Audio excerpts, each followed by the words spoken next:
नमस्कार. सखी सह्याद्रीमध्ये आपल्या सगळ्यांचं मनपूर्वक स्वागत.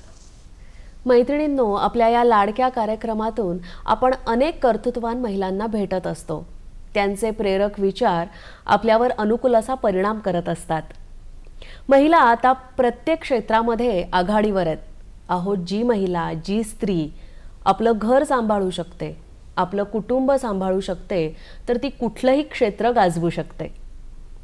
घर सांभाळणं, घरातल्या प्रत्येकाच्या नाना तऱ्हा सांभाळणं, कामाचा उरक, कामाचं नियोजन, वेळेचं नियोजन, टापटीपणा, स्वच्छता, हे सगळे गुण तिचे वृद्धिंगत होत असतात आणि त्याचा फायदा, त्याचा उपयोग तिला तिच्या करिअरमध्येही होत असतो.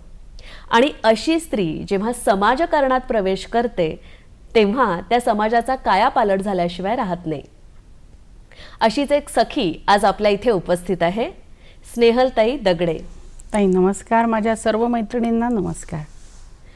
एक जिद्दी विद्यार्थिनी ते उत्तम समाजसेविका असा एक लांबचा मोठा पल्ला ताईंनी पार केलेला आहे, महत् कष्टाने पार केलेला आहे. तर आज आपण त्यांच्याशी गप्पा मारणार आहोत, चर्चा करणार आहोत, त्यांच्या या सगळ्या प्रवासाविषयी जाणून घेणार आहोत आणि त्याचबरोबर असंख्य त्यांच्या सामाजिक उपक्रमांविषयीही जाणून घेणार आहोत. ताई, तुमचं सखी सह्याद्रीमध्ये मनपूर्वक स्वागत. नमस्कार. ताई, आत्ताच मी म्हटलं की अनेक सामाजिक उपक्रम तुम्ही राबवत असतात, तर मला वाटतं त्याच्याविषयी तर मला जाणून घ्यायचं आहे. तुमचा हा सगळा जीवन प्रवास इथे उलगडण्याचा प्रयत्न मी करणार आहे. तर मला वाटतं सुरुवात आपण तुमच्या बालपणाविषयीच करूया, की तुमचा जन्म कुठे झाला, तुमचं बालपण कसं होतं? माझा जन्म पुण्यातलाच आहे. पुणे म्हटलं की पुणे असं लोकांना वाटतं की एक दोन ठिकाण म्हणजे पुणे नाही, तर पुणे आता तर खूप विस्तारले. पण आमच्या काळातही पुण्याचे माझ्या बालपणी पुण्याचे 2-3 भाग होते. तर पुण्याचे काही सगळे भाग पाहिले तर माझं सुरुवातीचं अगदी बालपण आहे ते दत्तवाडी भागामध्ये गेलं. अच्छा. तर दत्तवाडीमधले वेगळे लोक पाहायला मिळाले आणि कोणाच ठाऊक, पण लहानपणापासून माणसं पाहायची, माणसं शोधायची, नजरा पाहायची एक लहानपणापासून सवय होती. त्यानंतर मग आम्ही सदाशिव पेठेमध्ये घर घेतलं आणि सदाशिव पेठेत गेल्यानंतर तर एक वेगळंच आयुष्य, एक वेगळं जग माझ्यासमोर, पेठांमधलं जीवन माझ्यासाठी उघडं झालं की आयुष्य काय आहे, कसं जगायचं आहे, शाळा म्हणजे काय आहे, पुस्तकं काय आहेत, तुम्हाला मला वाचनाची आवड ही केवळ आणि केवळ पेठेच्या त्या वातावरणामुळे माझ्यामध्ये आपोआप आली असं म्हणलं तरी चालेल. कारण आजूबाजूचे लोक वाचतायत म्हणून आपण वाचलं पाहिजे किंवा ते काय वाचतायत हे याचा जास्त क्युरियोसिटी असल्यामुळे पुस्तक वाचणं, मग सकाळी पेपर वाचणं, इथपासून जी वाचनाची सुरुवात झाली. आणि त्यानंतर पुस्तकांसारखा मित्र नाही. आणि सुदैवाने म्हणेल मी, त्या काळामध्ये मोबाईल किंवा फोन एवढे उपलब्ध नव्हते.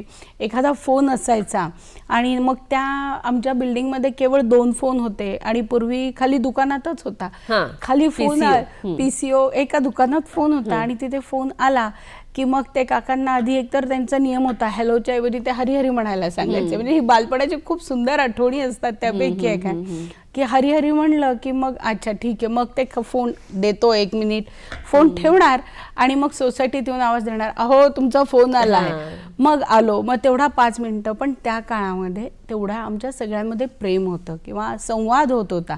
त्यांचं ते 10 मिनिटं थांबणं, त्यांच्या दुकानात गिऱ्हाईक असलं तरी त्यांना 2 मिनिटं थांबून आधी काकांचा फोन होणं आणि मग आमचे गावचे लोकांचे कोणाचेही फोन असोत एकमेकांशी संपर्क करून देणं, या गोष्टींमध्ये एक वेगळं प्रेम होतं, आपलेपणा होता. आणि मग तुमचं शालेय शिक्षण कुठलं? अत्यंत अभिमानानं मला सांगावंसं वाटतं की नुमवी मुलींची शाळा आमची सप महाविद्यालयाच्या पाठीमागे आहे, ती शाळा आहे माझी. आणि आयुष्यभर लक्षात राहणारी एकमेव गोष्ट असं मला तरी वाटतं की शाळा ही गोष्ट अशी आहे की जी आपण आयुष्यात कधीच विसरू शकत नाही. आपण कॉलेजमध्ये जातो, उच्च शिक्षण घेतो, परदेशातही जातात, पण माझी शाळा माझा अभिमान हे अगदी खरं आहे. आणि माझ्या बाबतीत म्हणाल तर आमच्या शाळेतल्या शिक्षिका ज्या होत्या ना, त्यांनी आम्हाला घडवलं, अगदी घडवलं, लिटरली घडवलं की अगं तुझं कुठे चुकतंय किंवा कोणाला काय केलं पाहिजे, कोणाला कशाची गरज आहे. ज्ञान न देता संस्कार दिलेत. अगदी आमच्या बाईंनी आम्हाला म्हणजे कित्येकदा बाई फळ्यावर लिहित असायच्या, मागे मुली बोलतायत आढळलं तर बाई गप्प बसा म्हणणार नाही. बाई काय म्हणणार, बाई त्यांचं गणित पूर्ण करणार, पुस्तक ठेवणार आणि मी काय सांगते ऐका. आणि मग बाई तुम्ही बोलताय त्याच्याऐवजी तुम्ही काय करताय आणि काय केलं पाहिजे हे वेगळ्या मार्गाने सांगायच्या. एकदा मी एक छान गंमत सांगते की आमचा विज्ञानाचा तास सुरू होता, बाई शिकवत होत्या आणि अचानक ना दोघी तिघी मुलींनी मागे गोंगाट सुरू केला. तर बाईंनी कित्येक वेळा आम्हाला सांगितलं होतं की हे नाही चालणार आहे, तुम्हाला याच्यात लक्ष दिलं पाहिजे. मग बाईंनी शिक्षणाचं महत्त्व कसं सांगायचं तर त्यांनी आम्हाला लेक्चर नाही दिलं की हे करा ते करा हे केलं पाहिजे, असं नाही. बाईंनी पुस्तक ठेवलं आणि आम्हाला सांगितलं, तुम्हाला माहिती आहे का की आता आहे ना तुम्ही 10वी तरी पास होणं फार गरजेचं आहे, त्यामुळे तुमचं टार्गेट 10वी पास होणं आहेच. का तर उद्या म्हणाल मला लग्नच करायचंय, तुमच्यातल्या 10 जणी म्हणतील की मला नाही करायचं, मला लग्नच करायचं. अरे पण लग्न जरी तुम्हाला करायचं असेल तरी तर मुलगा 10वी पास मुलगी मागेल, मग तुम्ही काय कराल? तुम्हाला आयुष्यात पुढे जायचंय, मग तुम्ही काय कराल? ते विचार ना इतके खोल होते, ते इतकं आतून सांगितलेलं होतं की ते आम्ही आयुष्यभर विसरूच शकत नाही. बाईंनी शुद्ध लेखनाचे दिलेले धडे किंवा वाचन काय असतं, निबंध कसे लिहायचे असतात. आणि खरं सांगते कुठल्याही क्षेत्रामध्ये आज माझ्या मैत्रिणी आहेत, पण सगळ्यांनी आज ती आठवण ठेवली की मला कुदळबाईंनी त्यावेळेस शिकवलं होतं की पीटी काय आहे, ती कशासाठी असते. तर ती खूप दूरपर्यंत ह्या गोष्टी म्हणजे खरं म्हणतात ते कॉन्क्रीट जे असतं ना ते जबरदस्त आहे. त्यानंतर तुमचं लग्न झालं, खरं तर कमी वयात तुमचं लग्न झालं, पण तरी सुद्धा तुमची शिक्षणाची गोडी तुम्ही आत्ताच म्हटलात तसं की तुमच्या शाळेतल्या शिक्षकांनी इतकी खोलवर रुजवली होती की तुम्ही शिक्षण सोडलं नाहीत, तर लग्नानंतर सुद्धा तुम्ही तुमचं शिक्षण चालू ठेवलं आणि त्यासाठी तुमच्या सासरच्यांनी सुद्धा तुम्हाला पाठबळ दिलं. तर ह्या सगळ्याबद्दल सांगा. लग्न हा आयुष्यामधला खूप मोठा टप्पा आहे. शहरी भागामध्ये जर आपण पाहू ना तर शहरी भागामध्ये त्या मानानं लग्न बऱ्यापैकी त्या काळात सुद्धा 20-22च्या नंतरच व्हायची. आता माझं लग्न सुदैवानं म्हणा दुर्दैवानं म्हणा पण लवकर झालं. आणि लवकर झाल्यानंतर मलाही त्यावेळेस की आपल्याला जाण नसते एका ठराविक वयामध्ये, पण ना आपल्या पुस्तकांमध्ये जर पाठ्यपुस्तकं आपण जर सुरुवातीला पाहिली ना त्यात सुद्धा लिहिलेलं आहे पुस्तकांचा उद्देश काय आहे. त्यात स्पष्ट लिहिलेलं आहे की हे पुस्तक तयार करतानाच असा विचार केलेला आहे की 10वी नंतर काही विद्यार्थ्यांचं म्हणजे महिलाच नाही पण मुलं सुद्धा पुरुष सुद्धा यांचं शिक्षण थांबू शकतं, तर त्यांना सामाजिक जीवनात जगताना या ज्ञानाचा उपयोग व्हावा म्हणून ह्या पुस्तकाचा तो सुद्धा उद्देश आहे. बरोबर. आणि ते मी कुठेतरी वाचलेलं माझ्या डोक्यात राहिलं होतं. बरं आता लग्न झालं आणि सगळं नवीनच जग, अगदी नवीन जग. कारण मी शहरामध्ये राहिलेले आणि अचानक गावाकडे पिसोळी त्यावेळेस बऱ्या गावच होतं, अगदी मोजून आमची 100-1 घरं असलेलं गाव आणि इथून तिथून माळरान. आणि मग असं असताना एक 5-6 महिने गेले पण ते हातली जी ढोग असते ना शिक्षणाची ती काही शांत बसेना. आणि एकतर नवीन भाषा पण शब्दसंपदा ही वाढलीच पाहिजे. आपल्याला जर लोकांशी संपर्क ठेवायचा आहे, जी आतून आवड आहे, त्यासाठी भाषा हे खूप मोठं माध्यम आहे. आणि मग त्यातनं मी हे वेगळं जग पाहत गेले. आणि नंतर मात्र 5-6 महिन्यांनी एक ते नवीन नवलाई जरा कमी झाली की लग्न, नवीन घर आणि ते म्हशी, ते गोठा, वेगळे लोक, हे सगळं थोडं कमी कमी होत गेलं. आणि मग मला असं वाटलं की अरे 2 महिने झाले आपण एक ओळ लिहिली नाही. आपल्या रामदास स्वामींनी ते सांगितले रोज एक तरी पान वाचायचं आणि एक तरी ओळ लिहायची, आणि मी 6 महिन्यात काहीच केलेलं नाही. आणि मग त्यांनी काय एकदम झणझणीत अंजन डोळ्यात पडावं असं झालं, अरे आपण काय करतोय. मग त्या दिवसापासून ठरवलं शिक्षण तर आपल्याला चालू ठेवायचंच आहे. आता नवीन वर्ष सुरू होईल, मध्यंतरीच्या काळात तुम्ही काय करणार, पुस्तकं माझे सखे सोबती. कपाट भरलं आणि जोपर्यंत नवीन क्या बात है. एज्युकेशन नवीन म्हणजे वर्ष सुरू होत नाही शैक्षणिक, तोपर्यंत आम्ही पुस्तकं वाचली. पुस्तकच माझे जीवन झाले होते. कारण दुसरं आजूबाजूला लोक नाही आहेत, मग कोण आहेत, तर हे माझे सखे क्या साथीदार बात सगळे. है. सखी सह्याद्रीमध्ये घेऊया क्षणभराची विश्रांती. नमस्कार. सखी सह्याद्रीमध्ये पुन्हा एकदा आपल्या सगळ्यांचं मनपूर्वक स्वागत. आपण स्नेहलताई दगडे यांच्याशी चर्चा करतोय. लग्नानंतरचा तुमचा शिक्षणाचा प्रवास परत कसा सुरू झाला? पुण्यामध्ये येणं ही अवघड गोष्ट होती. कारण आम्हाला केवळ 2 बस असायच्या, सकाळी 11 आणि संध्याकाळी 6. थंडीच्या दिवसामध्ये जेव्हा दिवस लहान होतो तेव्हा तर 6 आम्हाला अंधार पुलगेटलाच यायचा. आणि मग अशा वेळेस रोज येणं जाणं, नवीन कुटुंबाच्या नवीन सून असणं म्हणून असणाऱ्या जबाबदाऱ्या आणि या सगळ्यातनं आपल्याला तर शिकायचंय, मग काय करणार ना. नवीन शैक्षणिक वर्ष सुरू व्हायला आणखी वेळ होता. मग मधल्या काळामध्ये जेव्हा मी माहेरी आले, पुस्तकं घेतली, कपाट भरलं आणि पुस्तकाचं वाचन सुरू केलं. कारण त्या काळामध्ये दुसरं काही करण्यासारखं नव्हतं आणि पुस्तकांमध्ये जे रमतो ना ते आपण कुठेच रमू शकत नाही. खरंय. आणि मग त्या वाचनानं मात्र माझ्या जीवनामध्ये खूप मोठा बदल घडला. सगळ्या प्रकारचं वाचन झालं आणि आध्यात्मिक असू दे, सामाजिक असू दे, कथा, कादंबऱ्या, काही सोडलं नाही. पण मग त्यातनं माझ्या लक्षात आलं की आपल्या जीवनाला ध्येय आहे आणि केवळ शिक्षण नाही, शिक्षणाबरोबर आपल्याला काहीतरी करायचं आहे. काय ते कळलं नव्हतं, पण काहीतरी करायचं इतकं मात्र नक्की कळत होतं. आणि मधल्या काळामध्ये तिथे राहत असताना मी तिथे आजूबाजूच्या जी वस्ती वाढत चालली होती त्या महिलांशी माझा संपर्क होत होता. किंवा त्या अरेच्या दीदी है ना, तो दीदी से बात करना है, उन्हें बताना है, आपोआप घडत होतं. आणि मग नंतर शिक्षणासाठी मात्र रोज रोज पुण्याला जाणं त्या काळी तितकंसं सोपं नव्हतं. मग सुरुवातीला मी केवळ 11वी-12वीला ऍडमिशन घेतलं आणि मग त्यांना मात्र विनंती केली. नाना पेठेमध्ये डॉक्टर बाबासाहेब आंबेडकर म्हणून कॉलेज आहे. त्यांना म्हटलं की मला अगदी रोज येणं खरंच शक्य नाहीये, तर मला तुम्ही थोडंसं जेवढी गरजेची आहे प्रेझेंटी तेवढी मी नक्की लावते, पण मला थोडंसं तुम्ही यामध्ये सूट देताल का? ते म्हणाले ताई तुम्हाला शिकायचं आहे ना? म्हटलं अगदी. म्हटलं मला कमीत कमी 12वी करायची. अच्छा ठीक आहे म्हणे, आपल्या कॉलेजमधनं 12वी होऊनच तुम्ही बाहेर पडाल. आणि आम्हाला माहित नव्हतं की आम्ही किती लांबपर्यंत जाणार आहे. सुरुवात छोटे छोटे टप्पे होते. आणि अगदी खरं सांगते, त्या शिक्षकांनी मला इतकी मदत केली की हे नोट्स आहेत ताई, तुम्ही आल्या नव्हत्या ना तेव्हा हे आहे. आणि खरा अभ्यास करून आपल्याला जे मिळतं ना आयुष्यामध्ये ते काहीतरी वेगळं आहे. आता जर कोणी विचारलं ना की 12वीला भूगोलाची काय कारणे द्या, आता आणखीन पाठ होतील. इतकं छान अभ्यास ती तयारी तिथे झाली. आणि 10वी नंतर खरं आपण जे जग बघतो ते हे वेगळं होतं की शिक्षण वेगळं आहे, पद्धती वेगळ्या आहेत. आणि असं करून 12वी झाली. पण मध्यंतरी मुलगी झाली मला, माझी मोठी मुलगी ऋतुजा. आणि मग कुठेतरी वाटलं की अरे आता आपण थांबतोय की काय, कारण तेवढं सोपं नसतं. पुन्हा एक आई पण, अभ्यास पण आहे, सगळं अगदी. पण माझी काही तारेवरची कसरत वगैरे खरं सांगते, उगा मी शब्द वापरण्याने काही झाली नाही. माझ्या सासूबाईंनी मला खूप छान पाठिंबा दिला. माझी मुलगी लहान होती आणि माझ्या आईने सुद्धा की ठीक आहे तुला शिकायचंय का, तुला काम करायचंय का. माझी रोज शेतात यायची, पण यायच्या पूर्वी जेव्हा माझ्या असं लक्षात आलं की माझी मुलगी इथे छान वाढू शकणार नाही, ग्रामीण भाग आहे, इथे शाळा चांगल्या नाही आहेत, मग मी काय करणार.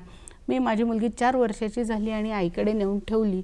म्हटलं मी आता रोज येणार आणि रोज पिसोळीला जाणार. आता तो प्रवास छोटा वाटतो, पण त्या काळी तो खूप मोठा होता. अगदी मोठा होता. पण तेवढे नीट नसते, अगदी नव्हते. बस नाहीत आणि मला पुण्यात यायला 2 ते 3 बस बदलाव्या लागायच्या. पण मग त्यावेळेस ते एक आपण झपाटले पण म्हणतो की आई पण आहे, शिक्षण आहे आणि मला हे सगळं करायचंय, मला काही माहिती नाहीये. मग सकाळी लवकर उठणं, 7च्या आत घरातलं सगळं काम संपवणं, पुण्यामध्ये येणं, मग तिला शाळेत सोडायचं 9 वाजता. माझी आई सगळं छान आवरून द्यायची. महिला जेव्हा महिलेला मदत करते ना तेव्हा तिचा उत्कर्ष झाल्याशिवाय राहत नाही.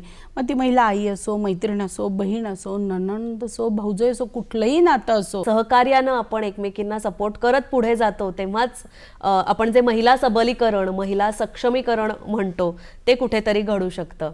आणि ह्या सगळ्या जबाबदाऱ्यांमध्ये म्हणजे कौटुंबिक जबाबदारी, मुलीची जबाबदारी, शिक्षणाची जबाबदारी, ह्या सगळ्यामध्ये समाजकारणाकडे, समाजसेवेकडे कसे काय वळलात तुम्ही?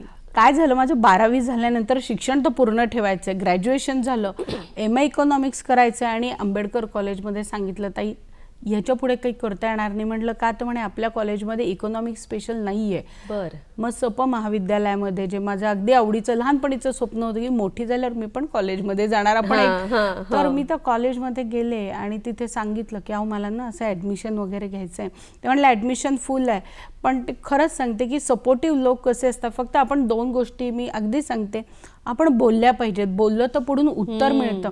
मी म्हटलं खरंच मला ना शिकायचं आणि माझं MA पूर्ण करायचं हे माझं अगदी आयुष्याचं ध्येय आहे. आणि त्या ऑफिसमध्ये मग त्यांनी असं पाहिलं वरती, सांगितलं ना ॲडमिशन संपलंय पण मला शिकायचं आहे. तर मग ते म्हणले हो का, मग वरती जाऊन भेटा प्राचार्यांना आणि त्यांच्याशी असं बोला. हे इतकं छान त्यांनी मला सांगितलं. म्हणजे तुमच्या जिद्दीला कुठेतरी मग नशिबाची साथ मिळाली. पण शिक्षण सोपं नाही, त्यात खूप डेडिकेशन लागतं. हे मराठी मीडियम मध्ये केलं आणि सप महाविद्यालयामध्ये आले ना, हे इतके पुस्तकं, HL आहुजा काय, इंडियन इकॉनॉमिक्स काय, इतके दिवस आपलं मराठीमध्ये नोट्स आल्यात किंवा वाचल्यात, वाचत राहिलात ना की तुम्हाला आपोआप कळेल. आणि केवळ पुस्तक नाही, तुम्ही ऐकत राहा, रेडिओ ऐका, कुठेही ऐका, ऐकण्याने आपोआप तुम्हाला कळत जाईल. आणि म्हणजे एक गंमत सांगते की मी मराठी शाळेत शिकली आहे आणि आम्हाला इकॉनॉमी एक्सिलरेट करणं असा एक शब्द होता. एक कोलकात्याची मैत्रीण होती, म्हटलं काय ग इकॉनॉमी एक्सिलरेट करणं म्हणजे काय, तर ते म्हणे तू गाडी चालवतेस ना, म्हटलं हो चालवते. म्हणे मग काय करतेस, म्हटलं एक्सिलरेट करते. म्हटलं मग अरे जमा के देखो ना. आणि ते कुठेतरी ना अशा गोष्टी आपल्याला लिंक करत जातो. आणि मग माझं MA इकॉनॉमिक्स झालं आणि त्यावेळेस मला असं वाटलं की आता एकतर लॉ करायचंय किंवा PhD करायचंय. मधल्या काळामध्ये माझं रोजचं येणं जाणं सुरू होतं पुण्यामध्ये आणि तिथला समाज वाढला होता. जे गावामध्ये संस्कृती असते गावाची स्वतःची, पण मग ना नॉर्थ इंडियामधनं येणाऱ्या महिला किंवा महाराष्ट्रामध्ये भारतातल्या सर्वच क्षेत्रातनं महिला येतात, त्यांच्याशी माझा संपर्क वाढत राहिला. पण माझं एम आपलं शिक्षण एकच होतं, पण माझं MA इकॉनॉमिक्स झालं आणि नवीन महिला धोरण जे आलं होतं त्यानुसार पिसोळी गावची ग्रामपंचायत ही महिलेसाठी सरपंच पद जे आहे ते राखीव झालं. अच्छा. आता असं झाल्यानंतर गावात शिकलेलं कोण आहे किंवा मग ज्यांचा संपर्क महिलांशी किंवा लोकांशी जास्त कोणाचा आहे, असं म्हणून मग आपोआप ते ग्रामस्थांनी आपलं माझं नाव सुचवलं की ताई तुम्ही हे काम करू शकता का. तर मला भीती वाटली, कारण समाजकारण वेगळं आहे, राजकारण वेगळं आहे. ते जेव्हा हातात हात घालून जातात ना, तेव्हा आत्ताचा जो भारत घडतोय ना ते घडतं. मी अगदी सांगते. आणि मग त्यावेळेस मी म्हटलं की बापरे, मी विचार करून सांगते. मग माझे पती घरी आले आणि मला म्हटलं की असं सगळेजण म्हणतायत आणि तुम्ही का असं म्हणताय. तर म्हणे एकदा आहे शिक्षण तर तुम्ही हरकत काय आयुष्यामध्ये करून पाहायला. खरं सांगते, घाबरत पाऊल ठेवलं.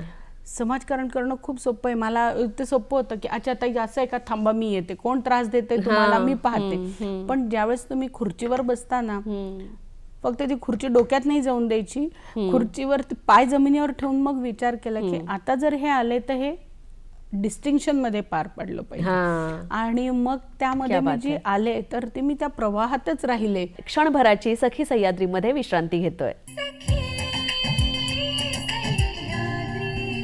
नमस्कार. सखी सह्याद्रीमध्ये पुन्हा एकदा आपल्या सगळ्यांचं मनपूर्वक स्वागत. स्नेहलताई, तर तुमचा राजकारणात प्रवेश झालेला तुम्ही आता आम्हाला सांगितलं, मग तुमच्या समाजकार्याला राजकारणाला सुरुवात झाली.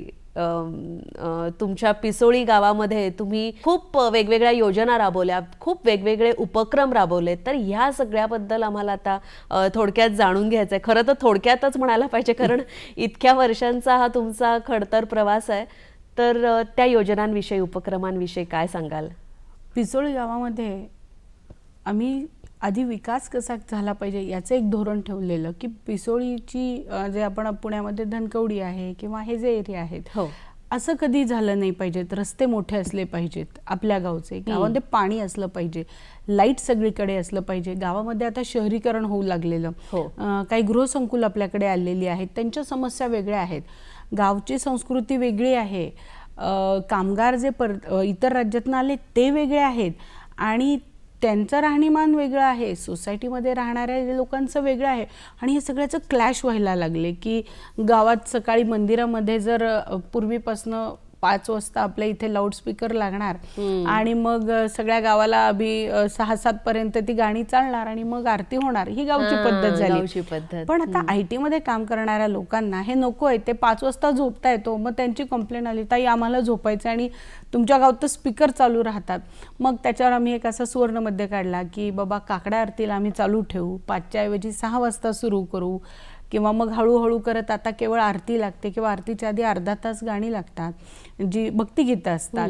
आणि कारण गावची संस्कृती तर टिकवली पाहिजे, गावचं गाव पण टिकवून ठेवून शहरीकरणाचं थोडंसं तो जो एक्सेप्ट करायचा कालावधी आहे तेवढा वेळ या दोघांनाही एकमेकांना दिला गेला पाहिजे. आणि ते एक वेगळं झालं. आणि हे जे इतर लोक आहे, कामगार वर्ग आहे, कारण आमच्या तर फार कंपन्या आल्या, मग त्यांच्याबरोबर कर्मचारी काम करणारे लोक आले, हे कामगारांचं काय, कामगारांच्या समस्या वेगळ्या होत्या. बरोबर. म्हणजे बघा IT मधल्या महिला काय म्हणतात की मला संध्याकाळी मी घरी येते ना तर अंधार होता, मग आम्हाला भीती वाटते होती, मग आम्ही LED आणल्या ज्या अत्यंत चांगल्या क्वालिटीच्या आहेत ग्रामपंचायत मार्फत.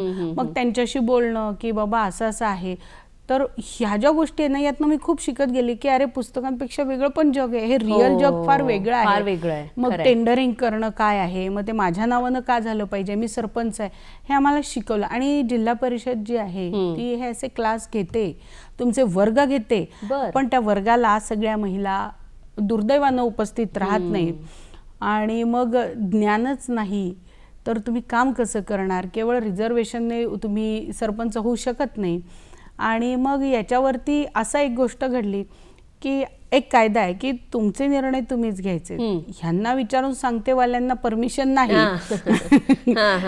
आणि मग यातनं ना हळूहळू महिला बाहेर यायला लागल्या. मी खरंच सांगते, महिलांसाठीचं जे आरक्षण आहे त्या आरक्षणाने खूप मोठा फरक पडला की जी महिलेचे डोळे साधे घरात असणारी महिला जर 6 महिने भले तिने ग्रामपंचायतमध्ये काम नको करू दे, पण ती जरी येऊन बसली ना तरी तिच्या नजरेत फरक पडलेला मी स्वतः पाहिला. का तर तिची नजर तयार झाली की मी 4 लोकात जाऊ शकते, अगदी की मी 4 लोकात जाऊ शकते, मी बोलू शकते, मला थोडंफार का होईना कळतंय, मला कोणी अंडर एस्टिमेट करू शकत नाही, ताई नमस्कार म्हणतायत आणि ते जे जर हिला म्हणतायत तर मी पण हे करू शकते, असं आणखीन 10 जणींच्या मनात ते विचार आले. तर हे जे आरक्षण धोरण आहे महिलांसाठीचं ते खूप खूप गरजेचं आहे. त्याच्यावर माझा प्रश्न होताच की स्थानिक स्वराज्य संस्थांच्या पातळीवर जे आरक्षण मिळालं तर त्याबद्दलचे तुमचे अनुभव. हे अगदी असंच की बदल घडत गेले. काही जणी स्वतःसाठी आल्या, काही टिकून राहिल्या, काही खूप पुढे गेल्यात, काही महिला. आणि हे केवळ आणि केवळ आरक्षणालाच याचं श्रेय जातं. कारण आरक्षण कोणाला मिळावं, म्हणजे आता आरक्षण हवा मुद्दाच वेगळा आहे, पण महिलांच्या आरक्षणाबाबत तुम्ही म्हणाल ना तर एक तर शिक्षणाला दुय्यम दर्जा गावामध्ये बऱ्याच महिलांना दिला जातो. आपण पुण्याच्या आजूबाजूची गावं सोडा, पण दूर गेलं की शिक्षण फुकट असून तुम्हाला जेवण असून सुद्धा मुलीला फक्त जेवायला घालण्यापुरतं किंवा तिच्या नावाचं अन्नधान्य घेण्यापुरतं जे होतं त्यात कुठेतरी त्या शिकतायत. 100तल्या 10 जणी जरी खूप पुढे गेल्या तर 100च्या 100 शिकतायत, याला खूप महत्व आहे.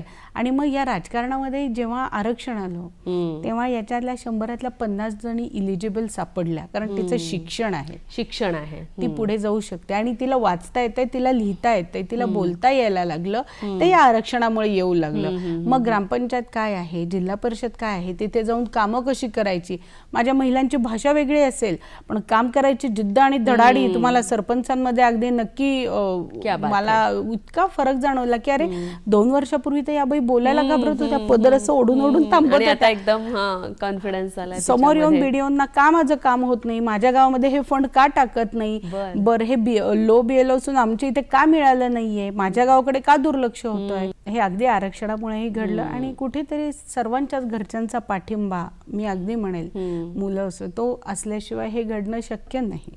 आता तुमच्या बोलण्यात आलं आणि तुम्ही पण इतका वेळ सांगितलं की तुमच्या पतींचा खूपच मोठा पाठिंबा होता तुमच्या सगळ्या या कार्यामध्ये पहिल्यापासूनच, आणि अचानक अकाली त्यांचं निधन झालं तर त्यानंतर ही सगळी विकास कामं सुद्धा तुम्ही तितक्याच धडाडीने केली. तुमचं दुःख बाजूला ठेवून तुम्ही तुमच्या या कामामध्ये स्वतःला झोकून दिलं. अनेक आव्हानांना तुम्हाला तोंड द्यावं लागलं असेल, तर ह्या सगळ्याबद्दल काय सांगाल? कसा होता हा काळ?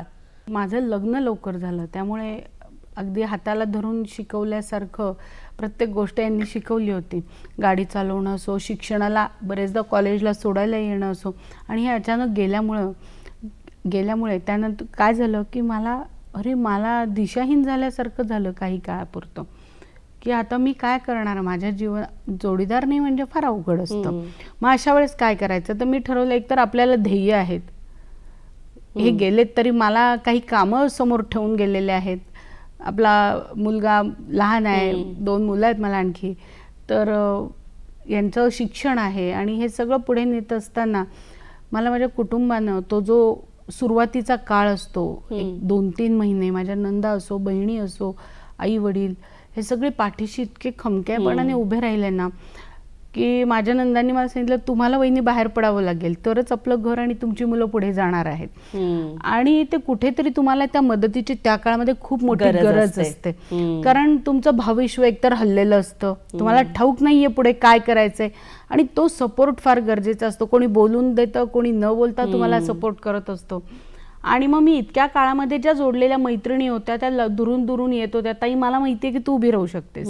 आणि ते वाक्य आहे ना, तुम्हाला माहित नाही पण तुमच्या पुढच्याला माहितीये की तुम्ही उभे राहू शकता. आणि ह्याने मला जगण्याला एक उमेद दिली. मग मी ठरवलं की नाही, माझं स्वतःचं एक आयुष्य आहे जे मला जगायचं आहे. माझ्या मुलांचं भवितव्य मला सेट करून द्यायचं आहे. त्याचबरोबर मला माझ्या आयुष्यामध्ये पुढे काय करायचंय याची कुठेतरी रूपरेषा मी आखायला लागले. आणि मी चालायला लागल्यावर माझ्या असं लक्षात आलं की अरे, हे जे समाजकारण करते ना, हे माझ्या जीवनाचं ध्येय आहे. आणि मला ते नव्यानं सापडलं की मला याच्यामध्ये जास्त आनंद येतो, मला याच्यात जास्त आनंद मिळतो. कसा मिळतो, मी संध्याकाळी आल्यावरती एक पुस्तक वाचायला मला फार छान वाटतं, किंवा छान संगीत आपण ऐकतो, तिथे मला जो आनंद मिळतो ना, तो एखाद्याला मदत केल्यावर मला मिळतोय.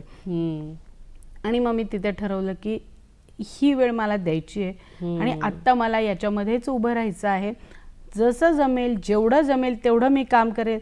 यांनी हिमालय एवढं काम केलं असेल तर माझा सह्याद्री नक्की मी उभा करेल. क्या बात है, क्या बात है. जसं तुम्ही उभ्या राहिलात, तुमच्या आजूबाजूला ज्या महिला होत्या ज्यांनी तुम्हाला मानसिक धैर्य दिलं आणि तुम्ही उभ्या राहिलात, आणि तसंच तुम्ही महिलांसाठीही खूप कार्य केलेलं आहे. त्यांच्या सक्षमीकरणासाठी, त्यांच्या सबलीकरणासाठी तुम्ही कार्य केलेलं आहे. तर त्या उपक्रमांविषयी आम्हाला जाणून घ्यायचं आहे. महिलांचं सबलीकरण हे केवळ शब्दात न राहता ते काय आहे हे महिलांपर्यंत पोहोचवण्याचं जे काम आहे ना, ते करण्याची खूप मोठी गरज मला कधी आढळली जेव्हा मी या सुरुवातीला या सगळ्यांच्या संपर्कात आले. मग ती महिला न झोपडपट्टीत राहणारी असो, ती महिला बंगल्यात राहणारी असो, ती महिला फ्लॅटमध्ये राहणारी असो, तिचा आर्थिक सामाजिक स्तर काही असो, परंतु त्या महिलेला माहितीच नाहीये की मी कोण आहे, मी काय आहे, माझ्या पैशांवर माझा अधिकार आहे, मी काम करते, मी जर होम मेकर आहे तर माझं अस्तित्व काय आहे, मी शून्य नाही आहे. आणि हे घडायला काही काळ जावा लागलाय. आज आपल्या इथल्या महिला आनंदाने सांगतात मी होम मेकर आहे, मी गृहिणी आहे. स्वतःची ओळख त्यांना माहितीच नव्हती. अगदी हे जे गृहिणी पद आहे ना, ते मी गृहिणी असं सांगायच्या ना, ते आता अभिमानानं सांगतात. परंतु न कित्येक महिला अशा होत्या माझ्या पाहण्यामध्ये की ही महिला काम करून त्या काळामध्ये 30-30, 40-40 हजार पगार काही कमी नाहीये त्या काळात. बरोबर. तो आणून असं घरच्यांच्या हवाली करायचा आणि मग रडायचं की मला घरी खूप काम पडतंय. आणि खरं काही अशा महिलांनी खूप ही परिस्थिती भोगलेली आहे आणि मग त्या कुठेतरी येऊन रडायच्या. मग यांच्यासाठी आम्ही महिला गट तयार केले. महिला गट, महिलांचे जे काय म्हणतात, गटच म्हणायचे, बचत गट नंतर आला हा शब्द, पण आम्ही सगळ्यांनी महिला मंडळ म्हणतात ते सुरू केलं, ज्याच्यामध्ये मग तुम्ही बसून मग एकमेकींची चर्चा करायची. अगदी गॉसिप नाही हा, की मला हिला आहे ना काहीतरी त्रास आहे, ही बोलत नाहीये, मग त्यांच्यासाठी काय करता येईल. मग त्यांच्या थोडं तिला समजावून सांगणं की हे तुझे पैसे आहेत बाई, हे तू वापर. नाही पण मग कुठेतरी महिलांना ना प्राधान्य घराला असतं, नाही पण माझा संसार टिकला पाहिजे, ते पण एक असतं. बरोबर. मग कुठेतरी तिच्या घरच्यांशी संवाद साध. आणि असं करून काही प्रॉब्लेम सॉल्व्ह केले, बरेच प्रॉब्लेम सॉल्व्ह केले. आणि मग सगळ्यात वाईट अवस्था काय व्हायची की परराज्यातनं आलेल्या महिला, त्यांचं इथे ना खरंच काही आधार नसायचा. आणि मग त्यांना आणि त्या बोलायला घाबरायच्या. म्हणजे काय सांगता येईल, दुर्दैवानं अशी गोष्ट आहे की महाराष्ट्रामध्ये आहे ना, एक वेळ आपण सगळ्याजणी बोलायला आहोत, पण ज्या बाहेरच्या भागातून आलेल्या महिला बोलायला सुद्धा घाबरायच्या. मग त्यांना बोलतं करणं की तुझं कोणी नसलं तरी आम्ही इथे आहोत, तुला त्रास होत असेल तर सांग, तुला माहेरी पोहोचवायची व्यवस्था आम्ही करतो. कारण जवळ पण कोणी नातेवाईक नाही, म्हणजे निदान आपल्या महिला, महाराष्ट्रातल्या महिला इकडच्या गावात तिकडच्या गावात तरी त्यांचे नातेवाईक असतात. आणि कुठेतरी अत्याचार झाला तर गप्प बसलं पाहिजे, तू बोलायचं नाहीस, ही जी भूमिका होती, या भूमिकेतनं महिलांना बाहेर काढायचं कसं, यासाठी आम्ही खरं तर काम केलं. अगदी समुपदेशनाचं. कसं असतं, योजना खूप आहेत पण तुम्हाला माहितीच नाहीये की ही माझ्यासाठी ही योजना आहे. बरोबर.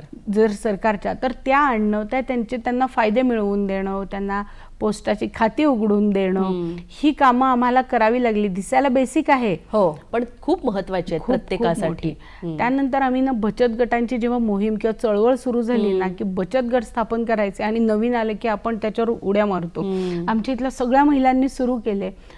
4 ते 5 लांबपर्यंत गेले. पण आज सांगायला इतका अभिमान वाटतो की जेव्हा आम्ही तो बचत गट सुरू केला ना, तेव्हा त्या 10 महिला होत्या, 15 महिला होत्या. त्या 15 मधल्या 9 ते 10 जणींचे, कोणाचे दागिने गहाण आहेत, कोणाचं लोन करून ठेवले. लोन म्हणजे ऑफिशियल लोन नाही, सावकाराकडनं घेतलेली कर्ज आहेत आणि ती फेडायचे. बोलता तर येत नाही की सावकार म्हणजे काय, जवळनं कोणाकडनं तरी घेतले. आणि ते बचत गट स्थापन केल्यानंतर केवळ 1 वर्षामध्ये सगळ्यांच्या गळ्यामध्ये जेव्हा त्यांचं मंगळसूत्र दिसलं ना, मला इतकं कृतकृत्य वाटलं की कुछ तो किया है. याच्यावरच मला विचारायचं आहे की महिला बचत गटामध्ये महिला इतके काही काही प्रॉडक्ट्स करतात, उत्पादनं करतात, पण योग्य ते मार्केटिंग त्यांना मिळत नाही, पेक्षा त्यांना त्याची माहिती नसते. तर ह्या संदर्भातले तुमचे विचार काय आहेत की कशा पद्धतीने ते लोकांपर्यंत पोहोचलं गेलं पाहिजे? पोहोचवायचं काम आमचं आहे, जे आम्ही करतोय. आता ना बचत गटासाठी आम्ही ना ठराविक क्षेत्रासाठी अशा महिला आहेत की आता तिनं काय करायचं की तुम्हाला बचत गट हवाय, पण तुम्ही एकट्याने नाही, तुम्ही 10 जणांनी एकत्र यायचं. आणि मग मार्केटिंगसाठी अधिक तर त्यांना उद्योग व्यवसाय सगळ्या जणी करतात असं नाही, रस्तेच माहिती नाही, करायचं हे माहिती आहे. मग उद्योग व्यवसाय काय करता येईल, त्यासाठी तुम्हाला कुठून कर्ज मिळतात, मुद्रा लोन काय आहे, स्त्रियांना किती तुम्हाला टॅक्स आहेत, किंवा तुम्हाला कसा व्यवसाय सुरू करता येईल, प्रोजेक्ट रिपोर्ट तयार करणं तो काय आहे, आधी हे सगळं शिक्षण आम्ही देतो. आणि मग जेव्हा त्यांच्याकडनं मागणी येते की आता आमचं हे तयार आहे, तर समजा एखादा व्यवसाय आहे तर त्या व्यवसायाच्या संदर्भात तुम्हाला जाहिरात कशी करायची हे फार महत्वाचं आहे. मग कोणी तुमचा व्यवसायाचं, तुमचं प्रोडक्ट काय आहे, त्या प्रोडक्ट बद्दल तुम्हाला बोलता आलं पाहिजे, त्याचं फिनिशिंग चांगलं असलं पाहिजे, ते मार्केटमध्ये उभं राहण्याच्या योग्यतेचं तुमचं प्रोडक्ट पाहिजे. आणि ते तयार झाल्यानंतर सुद्धा जर तुम्ही ओबडधोबड स्वरूपात मांडलं तर कोणीही ते घेणार नाहीये.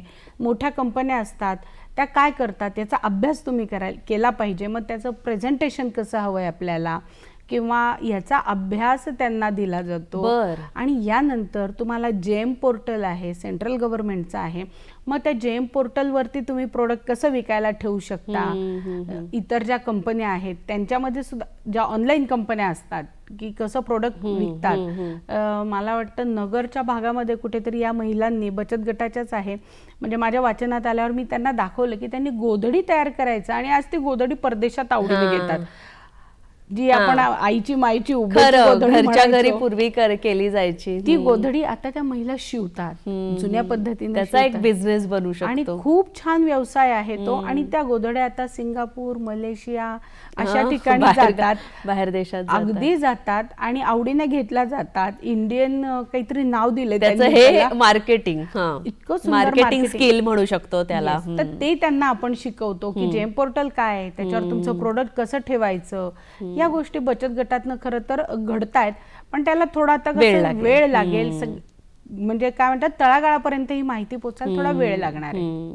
आपण स्नेहलताई दगडे यांच्याशी अशीच बातचीत चालू ठेवूयात, पण तत्पूर्वी सखी सह्याद्रीमध्ये घेऊया क्षणभराची विश्रांती. नमस्कार. सखी सह्याद्रीमध्ये विश्रांतीनंतर पुन्हा एकदा आपल्या सगळ्यांचं मनपूर्वक स्वागत. आपण स्नेहलताई यांच्याशी संवाद साधतोय. तुम्ही महिलांच्या सबलीकरणाबद्दल बोललात, त्यांच्यासाठी राबवलेल्या उपक्रमांबद्दल तुम्ही ब्रेकपूर्वी आम्हाला सांगितलं. तसंच बऱ्या झालेल्या कुष्ठ रुग्णांसाठी सुद्धा तुम्ही विशेष उल्लेखनीय कार्य करताय, तर याच्याबद्दलही आम्हाला जाणून घ्यायचं आहे. आमच्या इथे आहे ना बंडोरवाला लेप्रेसी हॉस्पिटल आहे. तर तिथे ना रुग्णांवर उपचार होतात, पण काही एका कालावधीनंतर त्यांना हॉस्पिटलमधनं डिस्चार्ज मिळतो. कारण त्यांना तितक्या म्हणजे उपचाराची आवश्यकता असते, परंतु तितक्या इंटेन्सिटीने नसते. मग अशा वेळेस हे बरे झालेले सगळे रुग्ण गावी जाऊ शकत नाही. त्याला काही कारणं आहेत की समाज तेवढा एक्सेप्ट करत नाही किंवा यांची मानसिक तयारी नसते. काही आणखी गोष्टी अशा आहेत जे सामाजिक घटक आहेत. मग अशा वेळेस ते लोक कुठे जाणार? म्हणून मग आमच्या इथे एक 40 वर्ष झाले आता ती वस्ती आहे, जिथे सुरुवातीला 4 झोपड्या होत्या. आणि मग तेव्हा 4 झोपड्यांना पाणी आणणं इथपासून आम्ही कामाला सुरुवात केली. कारण काहींना पाय नाही आहेत, बोटं गळून जातात. त्यांची म्हणजे बरे झाले तरी ते गेलेले अवयव काही पुन्हा येणारे नाहीये. काहींचे डोळे किंवा नाक नाहीयेत, हात नाहीये, पाय नाहीये. मग या लोकांनी काम यांना करता येत नाही. मग अशा वेळेस काय करायचं? तर आम्ही एकतर त्यांना राहायला घरं तिथे तात्पुरती दिलेली होती आणि त्यानंतर त्यांची आपण काय अनधिकृत म्हणून नोंद ग्रामपंचायतमध्ये करून ठेवली की हे आमच्या इथे राहतात, हे लोक राहतात. मग ग्रामपंचायतचा एक फंड असतो, तो फंड यांच्यासाठी आपण त्यावेळेस खर्च केला की आणि त्यांना आपण आधी एक तर घरांना थोडी मदत केली, रस्ते दिले, लाईट दिली, पाणी दिले. आता तिथे 250 ते 300 कुटुंब तिथे राहतात ही अशी. आता त्यांची दुसरी पिढी किंवा आता तिसरी पिढी ही तिथे आपण म्हणू शकतो की आहे.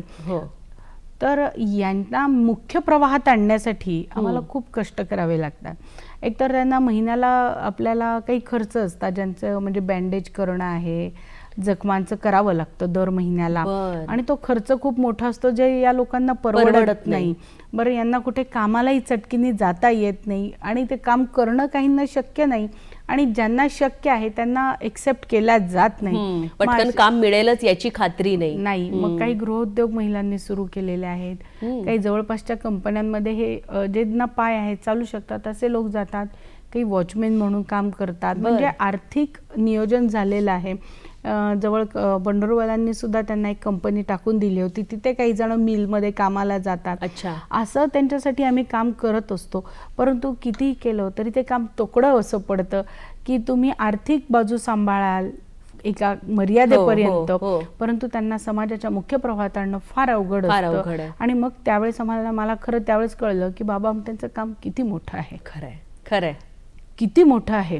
कारण हे सोपं नाहीये. जेव्हा ग्रामपंचायत माझं लग्न झाल्यानंतरच मी पहिल्यांदा पाहिले हे लोक आणि मला असं वाटलं की अरे यांना जवळ कोणी यांच्या जात नाहीये, लांबून नमस्कार करतायत. ही आपल्यासारखी माणसं आहेत, त्यांच्याबरोबर यांची मुलं आहेत, ती व्यवस्थित आहेत, ती छान वाढलीत. आणि मला आत्ता अभिमानानं मी सांगते की ती मुलं अक्षरशः सॉफ्टवेअर इंजिनियर आहेत. कोणी IPSच्या परीक्षा देतात, UPSच्या परीक्षा देतात. कारण त्यांना एका ध्येयाने झपाटले. माझे आई वडील जरी मागे असले तरी मला समाजात स्वतःचं नाव कमवायचे. आणि आता NGO स्थापन केलाय त्या मुलांनी, पुढे येऊन एक स्वतःची संस्था स्थापन केली आहे की जे या लोकांना, जे आता येणारे लोक आहेत त्यांना मदत करतो. काही घरं आम्ही अशीच शिल्लक ठेवली आहेत की ज्यांना कोणी नाही ते लोक तिथे राहणार. त्यांचे कारण कसं असतं, सगळ्यांचं लाईफ स्पॅन हे थोडंफार कमी जास्त झालेलं असतं आणि या गोष्टी घडतात तिथे, जास्त प्रमाणात घडतात, मृत्यू घडतात. मग कित्येक मुलं अशी आहेत की आई वडील एक 6 महिन्याच्या अंतरात गेले. मग ती छोटी मुलं आहेत, तर त्यांना संगोपनासाठी कुठे नातेवाईक शोधून पाठवणं, नाही केलं तर त्यांना कुठेतरी सोय लावून देणं. मुली आहेत लग्नाच्या आलेल्या आणि आई वडील गेले तर मग त्यांची लग्न लावून देणं. त्यासाठी मग तिथे चांगला मुलगा कोण आहे आधी ते शोधणं आणि त्यांची लग्न लावून देणं. आणि जर कुठेही त्यांचं नाही, त्यांना घर वगैरे मिळालं तर पुन्हा आपल्या इथेच आणून त्यांना ठेवणं आणि त्यांचे संसार सुखरूप होतात की नाही, दिलेला मुलगा कसा आहे याचा पाठपुरावा करणं, ही इतकी कामं आम्ही करतो. पण मला अजूनही ती जागा जी आहे ना, ती जागा त्यांच्या नावानं करून देणं हे माझं मोठं ध्येय आहे की त्यांचं म्हणजे कायमस्वरूपी त्यांचं निवासस्थान होईल, त्यांना कोणी हुसकून लावू शकणार नाही. 2 वर्ष आपण सगळे महामारीच्या संकटामध्ये होतो, सगळेजण घरात बसा आणि सुरक्षित राहा अशा वातावरणात नारे दिले जायचे. पण त्या वातावरणात कोरोनात सुद्धा तुम्ही घराबाहेर पडून तुमचं हे समाजकार्य असंच अखंड चालू ठेवलं होतं, तर त्याविषयी पण आम्हाला जाणून घ्यायला आवडेल की त्या कोरोनाच्या संकटाच्या काळामध्ये तुमचं कार्य कसं चालू होतं. त्या कामाला ना वाटा खूप होत्या. हां. काम करायला लागणं की सुरुवात केल्यावर कळत होतं अरे इकडे पळू की तिकडे धावू. कुणाला तुम्हाला मेडिकल हेल्प द्यायचे, कुणाला सॅनिटायझेशनसाठी हेल्प मिळवून द्यायची आहे, तुम्हाला काही घरं कोलमडली आहेत त्यांना उभं करायचं आहे, कोणाचं घरातलं कमावता व्यक्ती गेला असेल तर त्यांच्यासाठी तुम्हाला उभं राहायचं आहे, आणि कित्येक कुटुंब अन्न पाण्या वाचून राहिली होती, अशी परिस्थिती आली होती. बरं, ज्याची परिस्थिती नाही किंवा जे थोडं एक काय म्हणतात बिलो कॅटेगरीमधले जे आहेत ते म्हणत होते की ताई आम्हाला खरंच माझ्या घरात खायला नाहीये, काही पण करा आणि आम्हाला खायला द्या, घरी रेशनिंग पुरवा. सरकारी देत होतं. रोजंदारीची लोक अनेक यांचे हातावर पोट असणारी लोक त्यांची परिस्थिती, पण ते म्हणत होते ओके आम्हाला द्या, आणि आम्ही त्यांना देत होतो. ते मात्र काय म्हणतात त्यावेळेस सगळे घरात होते आणि आम्ही 24/7 बाहेर होतो. आणि सुरुवातीचा काळ फार भीतीचा होता. मास्क लावतोय वरती, काहीच कळत नव्हतं, त्याचा परिणाम भयानकच होता असाच आपल्या सगळ्यांना वाटत होतं. आणि काय होतं सगळं अधांतरी होतं, काही कळतच नव्हतं की नक्की कशानं स्प्रेड होतोय. मग ते 2-2 मास्क लावणं, वरती ती पुन्हा काचेची टोपी लावणं, कधी कधी दिवसातनं 3-3, 4-4 वेळा आंघोळ व्हायची, कारण आंघोळ करायची तुम्हाला केसापासून स्वच्छ घरात तर वावरायचंय आपल्या. आणि मग हे जे लोक आले यांना तर आपण मदत केली, परंतु जे मिडल क्लास फॅमिली आपण म्हणतो त्यांची परिस्थिती फार वाईट होती, कारण त्यांना सांगता येत नव्हतं की आज फक्त भात शिजवून खाण्याइतपेच तांदूळ आहेत, उद्या काय करायचं. आणि ना असे 1-2 जणांनी कानावर घातलं की ताई आमच्या सोसायटीत ना असे काही जणांची परिस्थिती आहे. मग आम्ही काय केलं की त्या पिशव्या आहेत ना भरून फक्त तिथे ठेवल्या, कोणाला वाटेल त्यांनी घेऊन जा. कारण देणं वेगळं, फोटोसाठी काम करणं वेगळं. हां, पण मी एक सांगते की फोटो काढणं का गरजेचं आहे. लोकांना वाटतं की तुम्ही का टाकता हे सोशल मीडियावरती किंवा तुम्ही का कळवता, हा पण एक वेगळा विषय आहे. पण माझ्या एकापासून जर इन्स्पायर होऊन अजून 10 जण काम करत असतील तर ते फार महत्वाचं आहे. बाकीच्यांना त्याची मदत होते. अगदी, त्यासाठी एक फोटो टाकायचा. पण हे जे घटक आहेत यांच्यासाठी मग आम्ही त्या पिशव्या तिथे नेऊन ठेवल्या आणि तुम्ही घेऊन जा. कारण काही लोकांना मागायला सुद्धा कदाचित काय म्हणायचं ऑकवर्ड वाटत असेल, किंवा अगदी कसं मागायचं, त्यापेक्षा उपाशी राहू. काही कुटुंब गावाला स्थलांतरित झाली, ते एक वेगळं म्हणजे आव्हानं खूप होती त्या काळामध्ये. खूप आव्हानं होती की तुम्हाला बेड्स मिळत नव्हते, मग त्यासाठी धावपळ करणं, कुठल्या ऑक्सिजन मध्ये त्याचा पुरवठा करावा लागत होता खूप. आणि ऑक्सिजन पेशंट ऍडमिट केला आम्ही आणि कळलं की आता ना आज संध्याकाळी यांच्या इथला ऑक्सिजनचा साठा संपला. अरे बापरे, काय आम्हाला म्हणजे म्हणलं आता हे आपण काय देऊ, त्यांनी आणून तर ठेवलं आणि ऑक्सिजन नाही मिळालं तर करणार काय. मग पुन्हा फोनाफोनी करणं, कुठून काही ना तो ऑक्सिजन बाबा तिथे पोहोचता कर.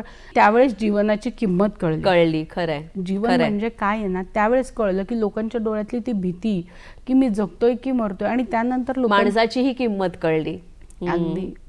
अगदी कळली. जी लोक पैशामागे किंवा व्यवसायामागे नुसती धावणारी होती ना, त्यांनी कुटुंबाला वेळ द्यायला सुरुवात केली आहे. मी हे माझं एक जनरल निरीक्षण स्वतःपुरतं आहे की त्यांच्या जे बोलण्यात मी काही पण करून हे पारच पाडणार, त्याच्या पुढे ते असं म्हणतात की देवापुढे काही नाही. हा, त्यांनी असं कुठेतरी ते स्वीकार केलं की नाही, माझं जीवन महत्वाचं आहे, मग मी ते छान कसं जगलं पाहिजे.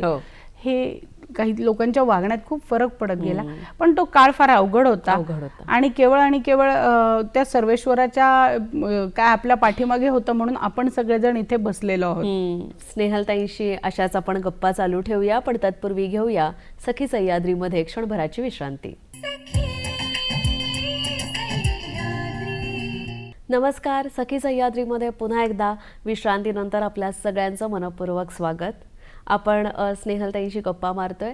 स्नेहलताई, एवढ्या तुमच्या प्रवासामध्ये काही कटू गोड आठवणी सुद्धा असतील, तर आमच्याशी शेअर करायला आवडतील? अगदी, का नाही. कारण चालायला लागल्यावर खड्डेही येणार आणि गुलाबाचे ताटवेही येणार, पण चाललं तर पाहिजेच आपल्याला. खरंय.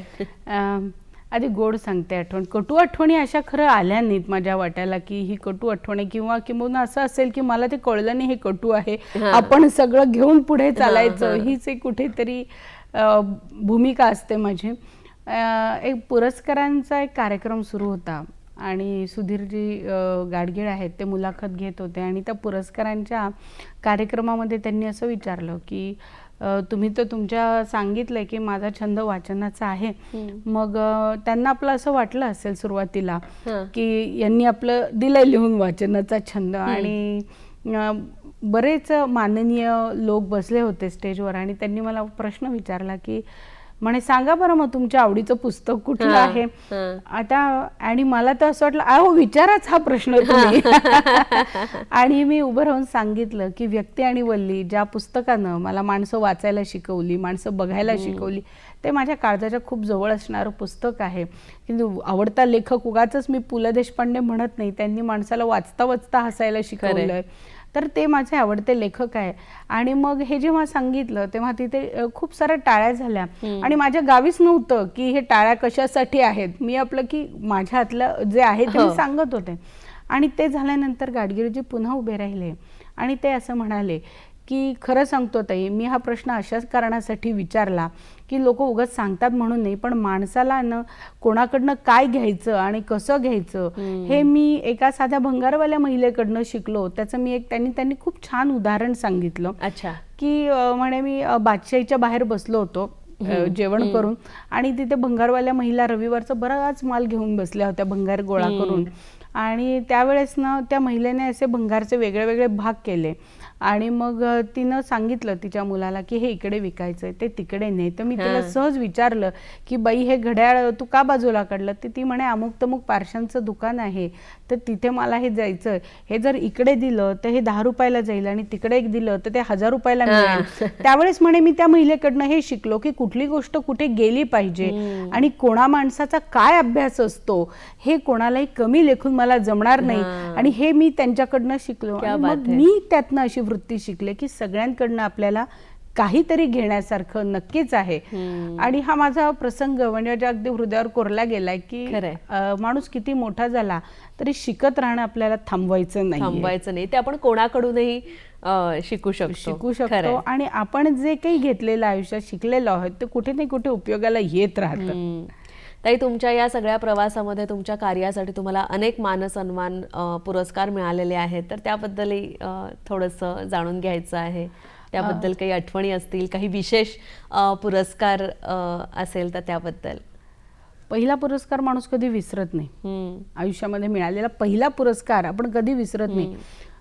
मी 10वीची परीक्षा मी तुम्हाला सांगते आता की लवकर लग्न झाल्यामुळे मी ती दिले, लवकर गेले. आणि त्यानंतर ना मला एक आमच्या खूप मोठा पुरस्कार नाहीये बरं का तो, पण आमच्या सोसायटीमध्ये राहणाऱ्या एक आजी होत्या आणि त्यांनी ते पत्र मला लिहून पाठवलं की स्नेहल, तुला 10वी तर तू पास करशीलच, चांगल्या मार्काने पुढे जाशील, यात काहीच शंका नाही, परंतु मला यानंतर सुद्धा तुला कुठेतरी आयुष्यामध्ये मोठं झालेलं आणि काहीतरी झालेलं पाहायला मला नक्कीच आवडेल आणि ते तू करशील याची मला खात्री आहे.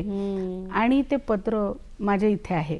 तो पुरस्कार म्हणजे एक प्रकारचा आशीर्वाद होता तुमच्यासाठी. खूप मोठा पुरस्कार आहे. आणि त्यांनी जी 11 रुपयाची मला बक्षीस दिलेलं आहे त्यांनी, ते 11 रुपये मी असे अजून जपून ठेवलेत माझ्या कुपीमध्ये की हे माझ्या आयुष्याचं मोठं माझी पहिली कमाई आहे, पहिला आशीर्वाद आहे. त्यानंतर काय म्हणतात वेगळे वेगळे पुरस्कार मिळत गेले. अगदी केंद्र सरकारचा डॉक्टर बाबासाहेब आंबेडकर पुरस्कार असो किंवा शिंपी समाजासाठी काम केल्यामुळे त्या लोकांनी दिलेला पुरस्कार आहे, धनगर समाजाचं काम करणं आहे, हे तर कामाच्या ओघात चालू राहील. परंतु तो पहिला पुरस्कार आहे तो माझ्या अगदी खूप जवळ. कारण मला असं वाटतं तो आशीर्वाद होता, तो पुरस्कार मिळाला म्हणूनच तुम्ही एवढी मोठी पायरी गाठली किंवा एवढे पुरस्कार तुम्हाला मिळवता आले.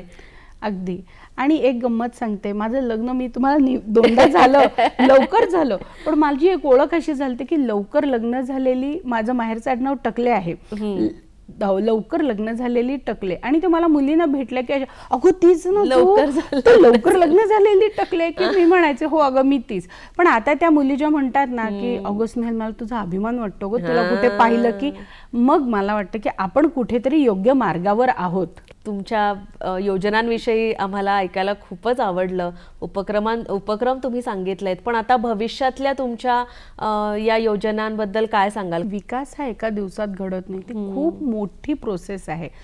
ती आणि तो कायम सतत घडणारा शाश्वत गोष्ट एकच आहे की ती नेहमी बदलत राहतं. आज मला जर रस्ते दिलेत ना इथे, तर ते रस्ते उद्या मोठं करून देणं हे काय आहे, हे कामाचं की आज मी इथे साधे लाईट लावले तर उद्या मला तिथे ते मोठे LED लाईट बसवून देणं असं, किंवा महिलांसाठी आज मी काय केलं, बेसिकवर यांच्या शिक्षणावर काम केलं, उद्या मला त्यांच्या कुठेतरी उद्योग व्यवसायावरती काम करायचे. आणि हे क्षेत्र इतकं वाढत गेले ना की आता जर महिलांच्याच बाबतीत जर बोलायचं झालं ना तर पहिल्यासारखं केवळ समुपदेशन करून जमत नाही. तिला कुठेतरी उभं करून समाजामध्ये आर्थिक, मानसिक, राजकीय तिला आत्मबल देणं ही गोष्ट वाढली. पूर्वी फक्त बाई तुझं घर आहे ना, हे सांभाळता सांभाळता तू स्वतःला पण सांभाळ एवढं म्हटलं पुरे व्हायचं. आता असं म्हणून जमत नाही तिला की तुझं मानसिक स्वास्थ्य सांभाळ, तुझं शारीरिक स्वास्थ्य तुला सांभाळता आलं पाहिजे, तुझं कुटुंब कसं. आपली प्रगती इतरांबरोबरच होत असते, कामाच्या अनुभवातून आपण शिकतो. मग मला आता कळलं की कुठल्या योजना आहेत त्या यांच्यासाठी कुठली राबवता आली पाहिजे, मग ते अधिक मोठ्या प्रमाणावर कसं करता येईल, जास्तीत जास्त महिलांपर्यंत कसं पोहोचता येईल, हे एक माझ्या आयुष्यात मी ठरवलेलं ध्येय आहे.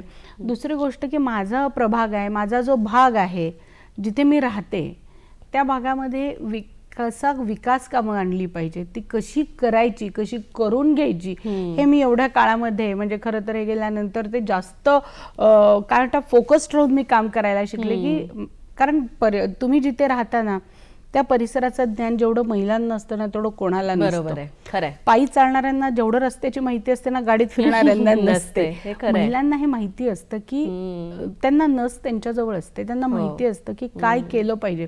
आणि केवळ तुम्ही संवाद साधला ना तरी त्या सांगतात. किंबहुना माझ्या इथल्या बऱ्याचशा महिला आहेत, ताई ना इथे आपल्याला हे काम करता येईल असं स्वतः आता सुचवतात.